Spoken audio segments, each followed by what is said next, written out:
Story 31. The viziers of Nushirvan happened to discuss an important affair of state, each giving his opinion according to his knowledge. The king likewise gave his opinion, and Bar Kumahur concurred with it. Afterwards, the viziers secretly asked him, "What superiority hast thou discovered in the opinion of the king above so many other reflections of wise men?" The philosopher replied, "Since the termination of the affair is unknown and it depends upon the will of God whether the opinion of the others will turn out right or wrong, it was better to agree with the opinion of the king, so that if it should turn out to have been wrong, we may, on account of having followed it, remain free from blame. To proffer an opinion contrary to the king's means to wash the hands in one's own blood, should he, in plain day, say it is night.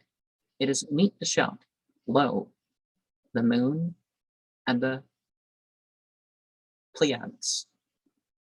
And one of the things that's clear from that story, the issue of being adversarial, just to be adversarial.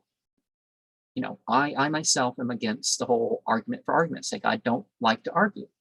And I'm not going to just pick, you're picking this side, I'm going to pick this side. I didn't take part in debate club in high school or whatever those things are called.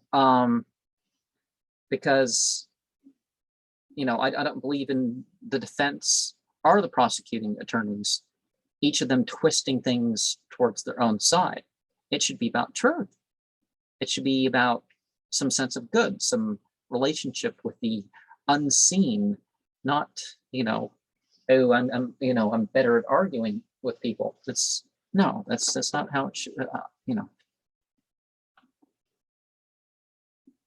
And of course, it should be about being right, not about being considered right. Allow yourself to be proved wrong if that is what comes to be the case.